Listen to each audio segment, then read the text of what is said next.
Hello everyone, welcome back to my YouTube channel. We're here, we made it this far. We're actually starting to solve problems using C++. This first video is going to be super easy. I'm just going to quickly tell you what a function is, right?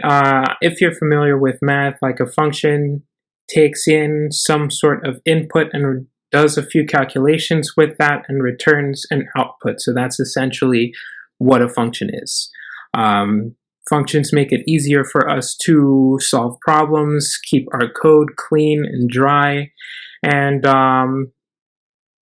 yeah. No, this is not gonna be the functions part of the C++ series. That is gonna come out next week, and that will really go in depth of functions with C++.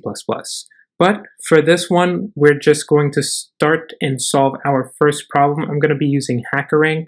I'm going to go through some HackerRank problems with C++. I'm going to make this a playlist, so you can click on that playlist right here, and or here. And yeah, let's go. I'm going to start. I'm going to jump into it. All right, so this one is solve me first.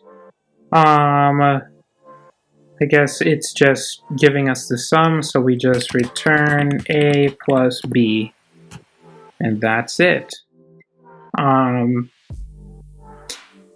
Submit code.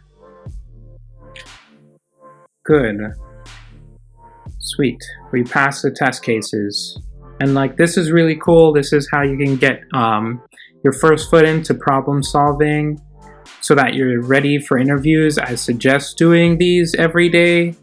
But yeah, here we go. I'm just going to show you my thought process as I go through these. This one is really easy, but it was really good for me to just explain what, a quick explanation of what functions are. Again, the in-depth part of what functions are and how we use them in C++, that video will be out next week. This week, I'll just be doing a few of these at a time, and then I'll add them to a C++ HackerRank playlist. I can stop recording that. But yeah, that's about it for this video. The next one is right here, I guess. Again, I'm doing a few of these, so they should all be up. That's about it for the video. I will see you guys in the next one.